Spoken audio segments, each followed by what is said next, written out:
Dear students and dear friends, स्वागत है अपने चैनल पॉलिटिकल साइंस एसवीएम में। मैं विकास।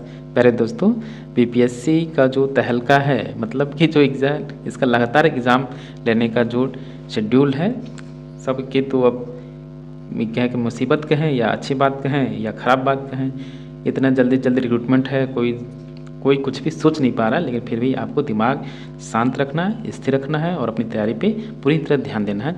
उसी बीपीएससी में हम लोग पीजीटी पॉलिटिकल साइंस का लगातार प्रैक्टिस सेट सॉल्व कर रहे हैं और हमारा उद्देश्य है कि कम से कम रोज़ एक प्रैक्टिस सेट सॉल्व किया जाए। और उसी क्रम में आज हम लोग 12th नंबर इन 12वां प्रैक्टिस सेट सॉल्व कर रहे हैं। इससे पहले 11 प्रैक्टिस सेट को सॉल्व कर चुके हैं। तमाम मॉडल पेपर, तमाम इंपॉर्टेंट क्वेश्चन पेपर अध्यायवार यानी according to syllabus chapter wise हम लोग एमसीक्यूज को सॉल्व कर रहे हैं, वो भी बेहतर है।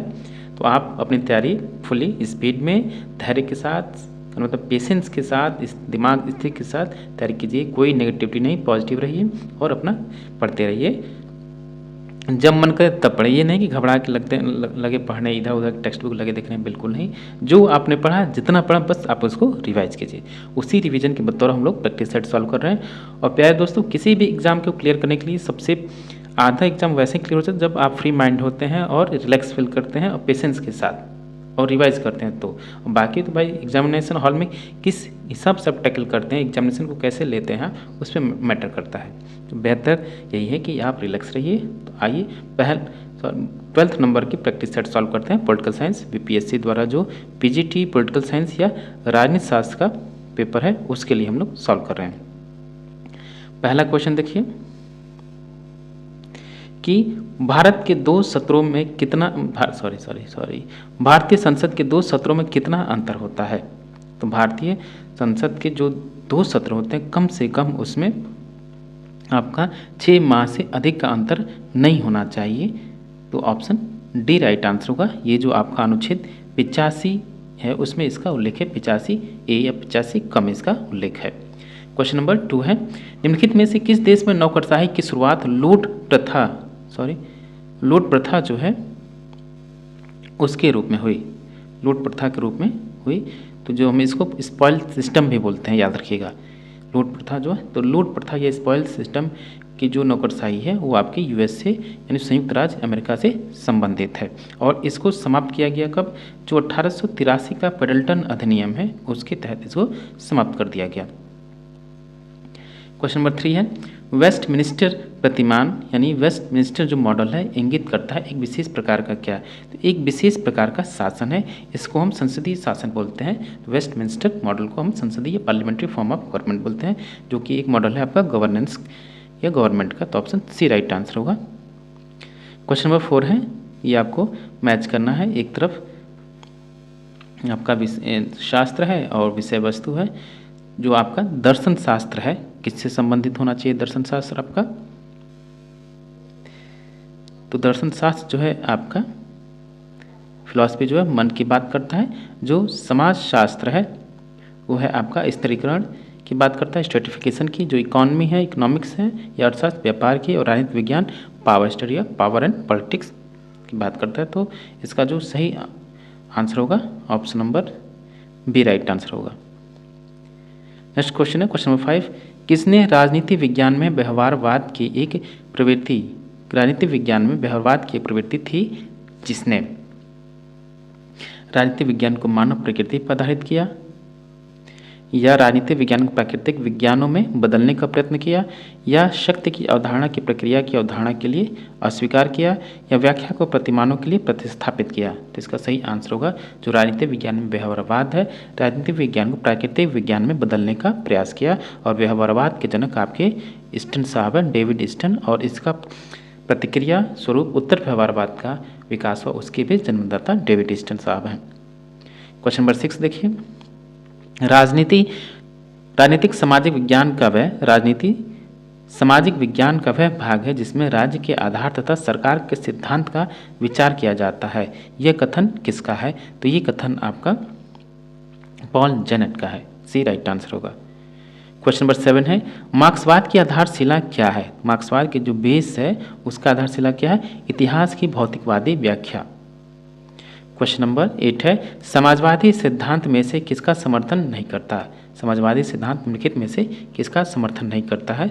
जो समाजवादी सिद्धांत है, राज उत्पादन के साधनों का राजकीय नियंत्रण इसमें है।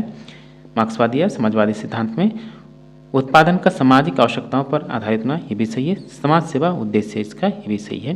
स्वतंत्रता मुक्त प्रतिद्वंदिता, ये बिल्कुल नहीं, ये व्यक्तिवाद या पूंजीवाद की विशेषता है, न कि समाजवाद की। तो डी इसमें सही नहीं है, तो ऑप्शन डी राइट आंसर होगा। क्वेश्चन नंबर 9, किसने नौकरशाही की लाल फीताशाही पैदा करने के लिए आलोचना की? ग्लैडन, मुनरो, रैमजे म्योर या चार्ल्स ई मेरियम? तो इसका सही आंसर होगा रैमजे म्योर। क्वेश्चन नंबर 10 है, निम्नलिखित में से किस एक ने राज्य में समाजवाद का सिद्धांत प्रतिपादित किया? तो राज्य में समाजवाद के सिद्धांत प्रतिपादित करने वाला है आपके, एक राज्य में समाजवाद, पूरे इसको यूनिवर्सलाइजेशन मतलब विश्व में नहीं, एक राज्य में समाजवाद का प्रतिपादन किसने किया? स्टालिन ने किया। क्वेश्चन नंबर 11 है, मार्क्सवादियों का कथन है कि राज्य क्या है? वर्ग संघर्ष पर आधारित है, क्लास स्ट्रगल पे बात करता है जितने मार्क्सवादी हैं थे। नेक्स्ट क्वेश्चन है क्वेश्चन नंबर 12, निम्नलिखित सिद्धांतों में से किसने माना कि राज्य वर्ग विरोध विसंगतियों की उपज तथा अभिव्यक्ति है?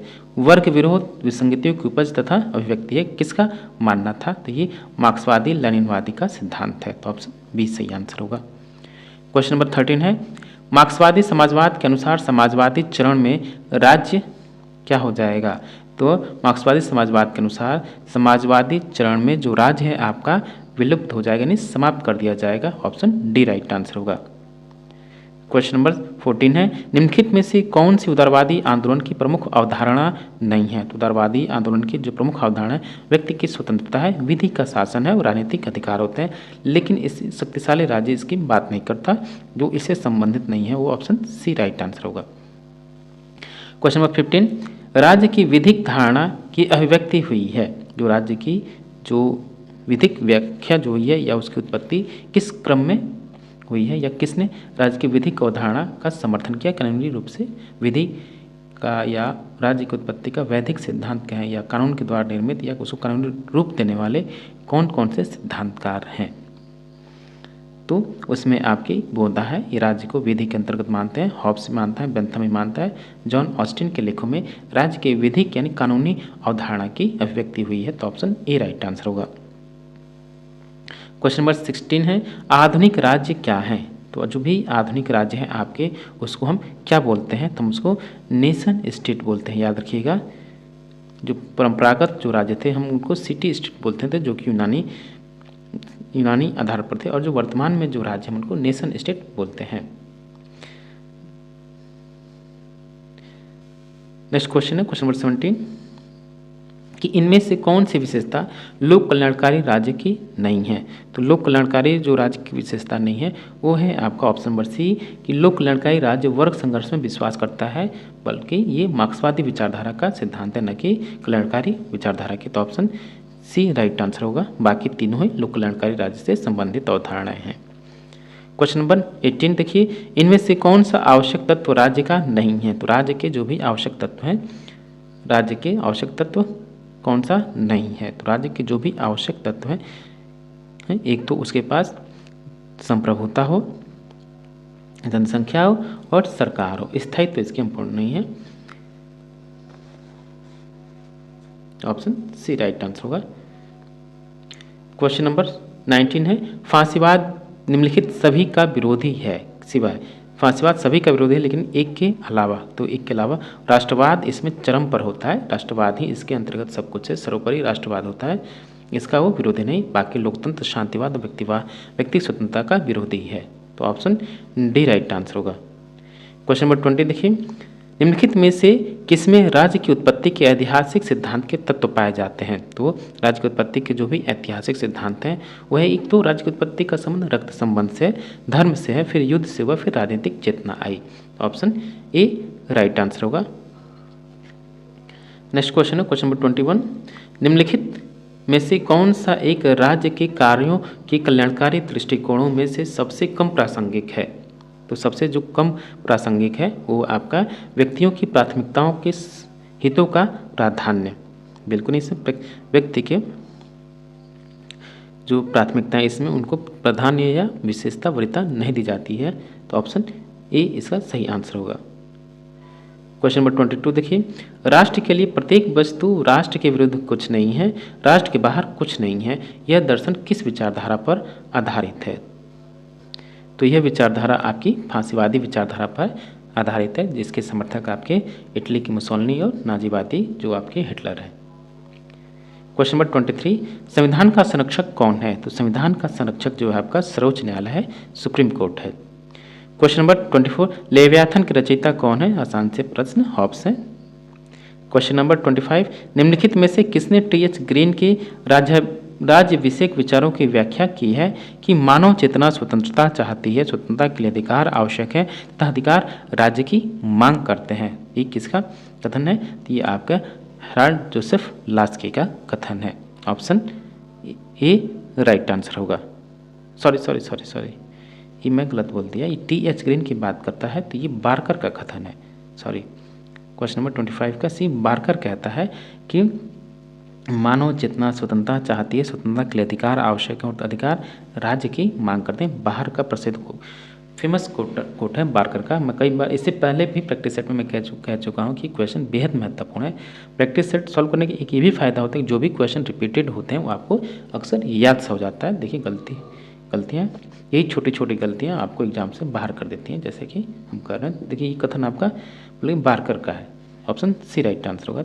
ऐसे छोटी छोटी गलतियों को सुधार करना, और ये सुधार तभी होगा जब आप लगातार प्रैक्टिस सेट सॉल्व कर रहे हैं। Question number 26, democracy and economic challenge नामक पुस्तक के लेखक कौन है? तो डेमोक्रेसी एंड इकोनॉमिक चैलेंज नामक पुस्तक के लेखक मैकाइवर हैं। क्वेश्चन नंबर 27, महात्मा गांधी के अनुसार मानवीय आचरण के 5 शाश्वत पथ प्रदर्शक कौन कौन से हैं? तो हैं आपके एक तो अहिंसा, सत्य, अस्तेय, अपरिग्रह और ब्रह्मचर्य। तो ऑप्शन बी राइट आंसर होगा। क्वेश्चन नंबर 28 देखिए, मैं प्राधिकृत करता हूं और अपने ऊपर शासन करने के अधिकार का प्रत्याग इस मनुष्य की इस सभा के पक्ष में इस शर्त पर करता हूं कि तू भी अपना अधिकार उसे सौंप दे और इस प्रकार उसके कार्यों को प्राधिकृत करें। ये कथन किसका है? तो ये कथन फेमस जो है हॉब्स का है। क्वेश्चन नंबर 29, आधुनिक विचार जिसने लोकतंत्र को बृहद एवं जटिल समाजों के लिए व्यवहार्य बनाया है वह कौन सा सिद्धांत? वह है आपका संघवाद। नेक्स्ट क्वेश्चन है क्वेश्चन नंबर 30, राज्य द्वारा प्रारंभिक वस्तुओं का वितरण समान होना चाहिए जब तक कि असमान वितरण प्रत्येक के लिए लाभकारी ना हो। निम्नलिखित में से कौन सा एक समानता की युक्त संकल्पना का प्रतिपादक है? तो ये आपके कौन है? जॉन रॉल्स हैं। ऑप्शन बी राइट आंसर होगा। क्वेश्चन नंबर 31, न्याय का वह सिद्धांत जो औचित्य पर बल देता है। तो औचित्य पर बल देने वाला कौन सा सिद्धांत है न्याय का? तो जॉन रॉल्स का सिद्धांत है, जिसको आप तात्विक सिद्धांत कहते हैं। ऑप्शन ए राइट आंसर होगा। न्याय का तात्विक सिद्धांत औचित्य पर बल देता है। क्वेश्चन नंबर 32, निम्नलिखित में से कौन सा दबाव समूह का कार्य नहीं है? तो दबाव समूह चुनाव की प्रक्रिया में भाग नहीं लेते हैं, प्रत्यक्ष रूप से उसमें भाग नहीं लेते हैं, नहीं चुनाव लड़ते हैं, नहीं कुछ कार्य करते हैं। तो सरकार निर्माण के लिए चुनाव लड़ना ये प्रेशर ग्रुप या दबाव समूह का कार्य नहीं है। तो ऑप्शन ए राइट आंसर होगा। क्वेश्चन नंबर 33 है, निम्नलिखित में से किस एक विचारक ने स्वतंत्रता और समानता को परस्पर विरोधी माना है? एक तो आपको हमेशा याद रखना, स्वतंत्रता और समानता के समर्थक कौन है? स्वतंत्रता और समानता एक दूसरे के पूरक हैं, इसके समर्थक कौन है? स्वतंत्रता और समानता एक दूसरे के विरोधी हैं, इसके समर्थक कौन है? ये 3 बातें आपको हमेशा याद रखनी है। क्वेश्चन नंबर 33 का जो आंसर होगा, लॉर्ड एक्टन समानता और स्वतंत्रता के विरोधी परस्पर विरोधी मानते हैं। तो ऑप्शन ए राइट आंसर होगा। क्वेश्चन नंबर 34 देखिए, उदार प्रजातंत्र की निम्नलिखित में से कौन सी एक विशेषता नहीं है? तो जो लिबरल डेमोक्रेसी है उसकी विशेषता कौन कौन सी नहीं है? तो नागरिक स्वतंत्रता अधिकारों का आश्वासन, ये उसकी विशेषता है उदार लोकतंत्र की। सरकार के उन्मुक्त अधिकार बिल्कुल नहीं, इस पर तमाम तरह के प्रतिबंध है उदारवादी लोकतंत्र में। तो बाकी सी और डी दोनों सही हैं, 20 में गलत होगा, तो इसका सही आंसर बी राइट आंसर होगा। क्वेश्चन नंबर 35, निम्नलिखित में से किसने संप्रभुता की यह परिभाषा दी है? तो संप्रभुता की परिभाषा किसने दी है? जब एक निश्चित उच्चतर मानव जो अपने समान किसी दूसरी उच्चतर मानव की आज्ञा पालन का अभ्यस्त नहीं है और जो समाज के अधिकांश भाग से अपने निर्णयों को या आदेशों को लागू करवाने के लिए स्वतंत्र है और उसके अधिकारों या उसकी बातों को लोग मानते हैं, तो अभ्यास जनित आज्ञा प्राप्त करता है, वह उच्चतर मानव उस समाज में संप्रभु और वह समाज राजनीतिक एक स्वतंत्र समाज है। तो ये कथन किसका है? तो ये कथन आपका जॉन ऑस्टिन है। उनकी फेमस पुस्तक जो है lectures on jurisprudence. Question number 36 देखिए, लोकमत का वास्तविक अर्थ क्या है? तो लोकमत का वास्तविक जो अर्थ है बहुमत का मत है। क्वेश्चन नंबर 37, निम्नलिखित में से कौन सा एक लोकतंत्र सिद्धांत जोसेफ शुम्पेटर द्वारा प्रतिपादित किया गया? तो जोसेफ शुम्पेटर द्वारा जो प्रतिपादित लोकतंत्र का सिद्धांत है संभ्रांत वर्गवादी लोकतांत्रिक सिद्धांत यानी एलिटिस्ट जो डेमोक्रेसी थियरी है यानी अभिजन सिद्धांत इसे बोलते हैं, जो जोसेफ शुम्पेटर का सिद्धांत है। क्वेश्चन नंबर 38, उदारवादी लोकतंत्र का आधारभूत सिद्धांत है कि संप्रभु अपनी सत्ता जनता से प्राप्त करते हैं का प्रतिपादन करने वाला प्रथम विचारक कौन था? तो ये प्रथम विचारक जो है आपके जॉन लॉक हैं। ऑप्शन ए राइट आंसर होगा। इनकी फेमस पुस्तक कौन कौन सी है? ट्रीटाइज ऑन सिविल गवर्नमेंट और ये दो सामाजिक समझौता किसे? इसकी जो सामाजिक समझौता है पूर्व राजनीतिक है कि पूर्व सामाजिक है? तो पूर्व सामाजिक है। क्वेश्चन नंबर 39, प्रतिनिधित्व की सूची प्रणाली के अंतर्गत प्रतियोगी प्रत्याशियों की सूची तैयार की जाती है। तो इसका सही आंसर होगा प्रत्येक राजनीतिक दल द्वारा। ऑप्शन सी राइट आंसर होगा। क्वेश्चन नंबर 40, एक ऐसी संवैधानिक निकाय या संवैधानिक व्यवस्था जिसका आधारभूत सिद्धांत कार्यपालिका का विधायिका के प्रति निरंतर उत्तरदायित्व होता है कही जाएगी, तो उस व्यवस्था को हम क्या कहेंगे? संसदीय लोकतंत्र कहेंगे।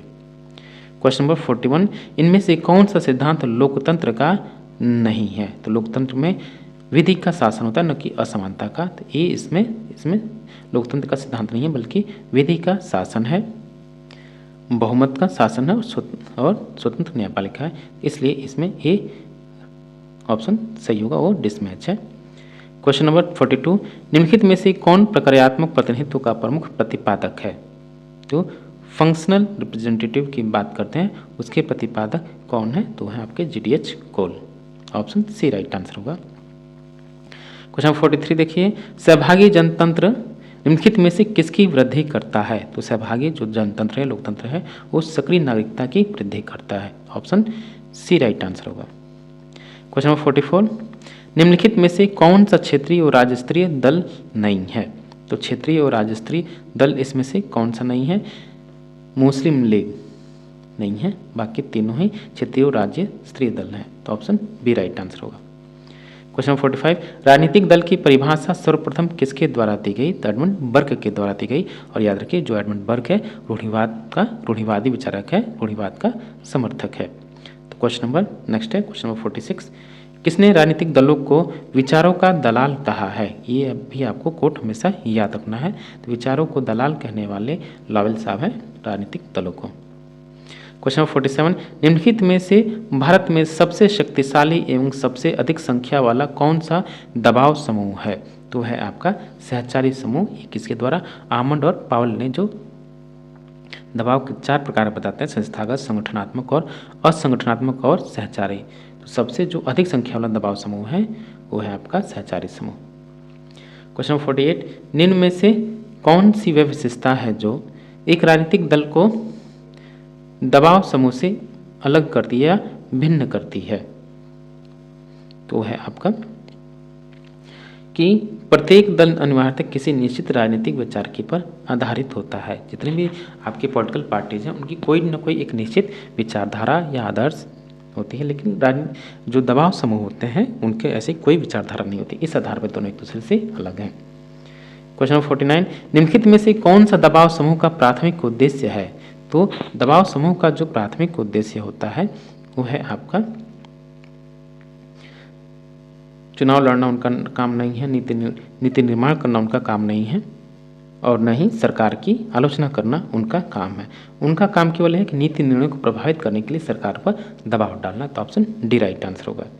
नेक्स्ट क्वेश्चन है क्वेश्चन नंबर 50, राजनीतिक दलों के सिद्धांत के संदर्भ में निम्नलिखित में से किसका प्रतिपादन मॉरिस डुवर्जर द्वारा किया गया है। तो मॉरिस डुवर्जर द्वारा क्या जो राजनीतिक दल है उसको संरचना के आधार पर चतुष्वर्गीय 4 प्रकार के वर्गीकरण करता है कि कॉकस, ब्रांच, सेल और मिलिशिया के रूप में। ऑप्शन ए राइट आंसर होगा। क्वेश्चन नंबर 51, निम्नलिखित में से कौन सा एक कर संघ द्वारा लगाया और उगाया जाता है और राज्यों तथा संघों के बीच वितरित किया जाता है। तो कौन सा कर है आपका, तो है 51 का बी, कृषि आय पर कर, कृषि आय के अलावा आय पे कर। ऑप्शन बी राइट आंसर होगा। और इसके बारे में अगर आपको जानना है तो अनुच्छेद जो आपका 270 है उसको आप अच्छे से पढ़ लीजिए। क्वेश्चन नंबर 52 है, हर्बर्ट मॉरिसन के अनुसार जो नौकरशाही है क्या है। तो हर्बर्ट मॉरिसन के अनुसार नौकरशाही संसदीय प्रजातंत्र का मूल्य है, यानी कीमत है। ऑप्शन बी राइट आंसर होगा।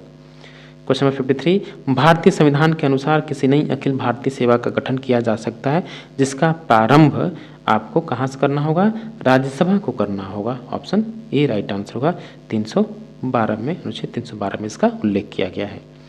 क्वेश्चन नंबर 54, निम्नलिखित में से संघ सूची में कौन सा विषय नहीं है, यानी जो संघ सूची यानी केंद्र सूची है उसमें इसका उल्लेख नहीं है। तो जो विक्रय कर है राज्य सूची का विषय है, न कि संघ सूची का। ऑप्शन बी राइट आंसर होगा। क्वेश्चन नंबर 55 देखिए, भारत में संसदीय समितियों में से निम्नलिखित में से कौन सी विभागीय व्यय और अनियमितताओं पर निगरानी रखने के लिए रखवाले कुत्ते का कार्य करती है। तो है आपकी लोक लेखा समिति, पब्लिक अकाउंट कमेटी यानी PAC, जिसमें आपके 22 सदस्य होते हैं और 15 लोकसभा से 7 राज्यसभा से। और इस समिति का जो अध्यक्ष होता है, ये परंपरा है कि विपक्ष का सदस्य हो। क्वेश्चन नंबर 56 है, भारत का उपराष्ट्रपति किसका सभापति होता है। तो भारत का उपराष्ट्रपति राज्यसभा का पदेन सभापति है।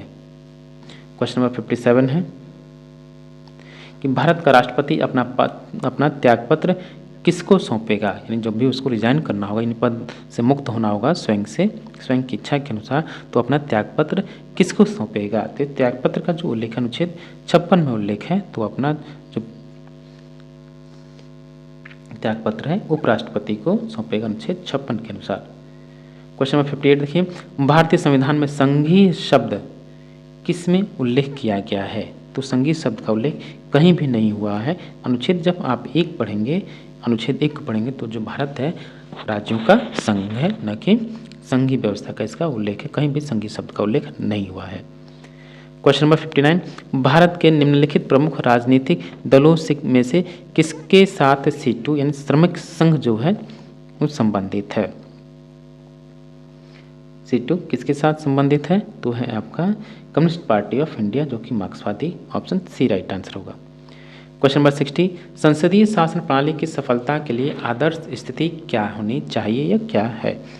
तो क्वेश्चन नंबर 60 का आंसर होगा द्विदलीय व्यवस्था का होना, तभी संसदीय जो प्रणाली हो उसकी सफलता के लिए आदर्श स्थिति क्या है, द्विदलीय, जैसे कि आपका ब्रिटेन और अमेरिका में है।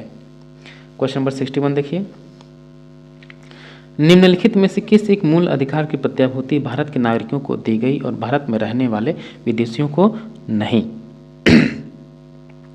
तो क्वेश्चन नंबर 61 है, इसका सही आंसर होगा ऑप्शन डी, वाक, विचार एवं अभिव्यक्ति की स्वतंत्रता। क्वेश्चन नंबर 62, भारत के संविधान के अनुसार निम्नलिखित में से कौन सा अधिकार आपातकाल में छीना नहीं जा सकता। तो आपातकाल में जो आपका अधिकार है अनुच्छेद 21, उसको आप छीन नहीं सकते हैं, जो कि प्राण एवं दैहिक स्वतंत्रता है। कौन सा, यानी जीवन का अधिकार। नेक्स्ट क्वेश्चन है क्वेश्चन नंबर 63, निम्नलिखित में से किस एक को मूल कर्तव्य के रूप में भारतीय संविधान में सम्मिलित नहीं किया गया। आपसे पूछ रहा है मूल कर्तव्य में कौन सा शामिल नहीं है। मूल कर्तव्य में कौन सा शामिल नहीं है, वो है कि अल्पसंख्यकों की रक्षा करना। ऑप्शन डी राइट आंसर होगा। क्वेश्चन नंबर 64 है, 1967 में जब आसियान संगठन बना तब उसका उद्देश्य क्या था। तो जब 1967 में आसियान बना तो उसका उद्देश्य जो था सदस्य राष्ट्रों के मध्य पारस्परिक आर्थिक सहयोग। ऑप्शन ए राइट आंसर होगा। नेक्स्ट क्वेश्चन है क्वेश्चन नंबर 65, भारत के संविधान के अंतर्गत किस भाग में अंतर्राष्ट्रीय शांति एवं सुरक्षा हेतु राज्य को दायित्व सौंपा गया है? तो ये है आपका जो अनुच्छेद 51 है, उसमें अंतर्राष्ट्रीय शांति एवं सुरक्षा हेतु राज्य को दायित्व सौंपा गया है। और अनुच्छेद 51 किस में शामिल है? तो राज्य के नीति निर्देशक सिद्धांतों में शामिल है। क्वेश्चन नंबर 66, निम्नलिखित नीति निर्देशक सिद्धांतों में से कौन सा एक अखिल भारतीय संविधान में मूलतः नहीं था? वो था निःशुल्क एवं कानूनी सहायता, बल्कि इसको बाद में शामिल किया गया। 42वें संविधान संशोधन 1976 में शामिल किया गया है। अनुच्छेद 39 क यानी 39A में इसको शामिल किया गया, मूल संविधान में नहीं था। ऑप्शन ए राइट आंसर होगा। क्वेश्चन नंबर 67, भारत के संविधान के निम्नलिखित किन प्रावधानों में से मंत्रिपरिषद का लोकसभा के प्रति सामूहिक उत्तरदायित्व का सिद्धांत प्रतिपादित है? सामूहिक उत्तरदायित्व का सिद्धांत जो है किस अनुच्छेद में प्रतिपादित है? तो है आपका अनुच्छेद 75 और 75(3) में। क्वेश्चन नंबर 68, भारत जैसे राष्ट्रों के लिए संघवाद का सर्वोत्तम रूप क्या होना है या क्या है? तो इसका सही आंसर होगा कोऑपरेटिव फेडरलिज्म या सहकारी संघवाद। ग्रेनविल ऑस्टिन इसके समर्थक हैं, जो भारतीय संघवाद को कहते हैं। भारत का जो संघवाद है वो सहकारी संघवाद है। क्वेश्चन नंबर 69 देखिए, प्रधानमंत्री सहित सभी मंत्री किसकी कृपा तक अपने पद पर बने रह सकते हैं? तो राष्ट्रपति के प्रसाद पर्यंत सभी पद धारण करते हैं। तो ऑप्शन सी राइट आंसर होगा। क्वेश्चन नंबर 70, अपने किस अधिवेशन में मुस्लिम लीग ने यह नारा दिया, विभाजन करो और यहाँ से जाओ? किस अधिवेशन में? तो कराची अधिवेशन 1943 में। क्वेश्चन नंबर 71, भारत में शून्यकाल का क्या अर्थ है? बेहद महत्वपूर्ण क्वेश्चन। तो भारत में जो शून्यकाल का अर्थ है उससे ये पता चलता है कि प्रश्नकाल एवं अन्य कार्यों में प्रारंभ होने के समय के बीच की अवधि। ऑप्शन ए राइट आंसर होगा। 12 से इसका जो समय है शून्यकाल का वह है आपका 12 से 1, पहले प्रश्नकाल है, फिर उसके बाद शून्यकाल है। क्वेश्चन नंबर 72 है, निम्नलिखित में से कौन सा एक भारत के राष्ट्रपति का संवैधानिक विशेषाधिकार नहीं है? तो संवैधानिक विशेषाधिकार कौन सा नहीं है कि वित्त विधेयक को पुनर्विचार के लिए वापस लौटाना ये संभव नहीं है, क्योंकि इस पर उसकी पूर्व मंजूरी मिल जा चुकी होती है, इसलिए लौटा नहीं सकता। तो ऑप्शन डी राइट आंसर होगा। क्वेश्चन नंबर 73 है, भारत के संविधान के 86वें संविधान संशोधन में क्या शामिल किया गया? तो भारतीय संविधान में जो 86वां संविधान संशोधन है उसमें जो शामिल किया गया है कि निःशुल्क और अनिवार्य प्राथमिक शिक्षा एक मौलिक अधिकार है। ऑप्शन ए राइट आंसर होगा, और इसको हमने अनुच्छेद 21A में शामिल किया गया। क्वेश्चन नंबर 74 देखिए कि भारत के किसी राज्य में विधान परिषद का सृजन अथवा उसकी समाप्ति की जा सकती है, किसके द्वारा? तो है राज्य विधानसभा के तत्संबंधित संकल्प पारित करने पर संसद द्वारा। बेहद महत्वपूर्ण क्वेश्चन है। क्वेश्चन नंबर 75, भारत के राष्ट्रपति निर्वाचक मंडल द्वारा चुने जाते हैं, जो मिलकर बनता है, यानी जो भारत के राष्ट्रपति को चुनाव करते हैं किस किस या कौन कौन से लोग करते हैं?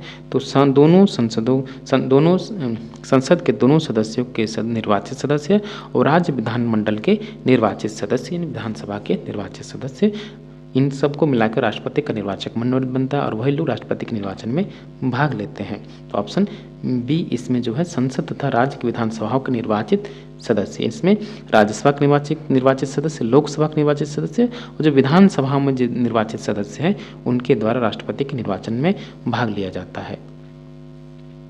क्वेश्चन नंबर 76 है, सामान्यतः प्रतिदिन लोकसभा की कार्रवाई प्रारंभ होती है कब से? तो लोकसभा की कार्रवाई का जो प्रारंभ है वो प्रश्नकाल से होता है, ये 11 से 12 का समय होता है। क्वेश्चन नंबर 77 है, भारत के निर्वाचन आयोग द्वारा जारी की गई कसौटियों के आधार पर किसी राजनीतिक दल को पूरे भारत में राष्ट्रीय दल बनने के लिए न्यूनतम कितने राज्यों में मान्यता प्राप्त होनी चाहिए? तो कम से कम उसको 4 राज्यों में मान्यता प्राप्त होनी चाहिए, तभी वह राष्ट्रीय स्तर की राष्ट्रीय पार्टी बन सकता है। क्वेश्चन नंबर 78 है कि निम्न में से कौन सा कार्य मुख्यमंत्री का नहीं है? तो मुख्यमंत्री का कार्य कौन सा नहीं है ये आपको बताना है। तो ये जो वह राज्य विधानसभा को भंग कर सकता है, बिल्कुल नहीं, ये काम राज्यपाल का है। ऑप्शन सी राइट आंसर होगा। क्वेश्चन नंबर 79 कि नीचे दो कथन दिए गए हैं, उनमें से एक आपको सही करना है। कथन ए देखिए कि 1900 का दशक जो भारत की राजनीति में बृहद उथल पुथल का काल था, उसमें बहुत सी नौ राजनीतिक पार्टियां प्रकट हुई। कारण क्या है कि राष्ट्रीय पार्टियां उपांतरीकृत हो गईं तथा बहुत से राज्यों में राजकीय पार्टियों की आश्रित बन गईं। तो इसमें ये तो आपका कारण गलत है और जो ए है वो आपका सही होगा। इसमें ये सही है कि 1900 का दशक जो कि भारत की राजनीति में बृहद उथल पुथल का दौर था। क्वेश्चन नंबर 80 देखिए, भारत में न्यायिक पुनरावलोकन का अधिकार है। तो भारत में न्यायिक पुनरावलोकन का अधिकार उच्चतम न्यायालय यानी सुप्रीम कोर्ट और उच्च न्यायालय यानी हाई कोर्ट दोनों को यह अधिकार प्राप्त है। ये अधिकार आपको अनुच्छेद 13 और अनुच्छेद 32 और अनुच्छेद 226 के तहत इन दोनों न्यायालयों को प्राप्त है। ऑप्शन डी राइट आंसर होगा। तो डियर स्टूडेंट, ये था आपका बीपीएससी पीजीटी पॉलिटिकल साइंस के लिए प्रैक्टिस सेट पेपर नंबर 12। इससे पहले ऑलरेडी हम लोग 11 प्रैक्टिस सेट सॉल्व कर चुके हैं। तो राजनीति शास्त्र का हम लोग प्रैक्टिस सेट सॉल्व कर रहे हैं। और प्यारे दोस्तों, आप इसको अच्छे से सॉल्व कीजिए। अगर आपको कोई क्वेश्चन डाउट लगता है कमेंट बॉक्स में कमेंट कर सकते हैं। और लगातार अपनी प्रैक्टिस जारी रखिए, लगातार पढ़ते रहिए, रेस्ट कर पढ़िए, पॉजिटिव रहिए, ज़्यादा ओवर थिंकिंग नहीं करना है। आप अपना बस काम करिए, आराम से शांति से कीजिए, परेशान होने की ज़रूरत नहीं है। जितना पढ़ा आप उसको रिवाइज कीजिए। शुभकामनाओं के साथ कि आपका सिलेक्शन हो। मिलते हैं आपसे नेक्स्ट वीडियो में। Thank you for watching.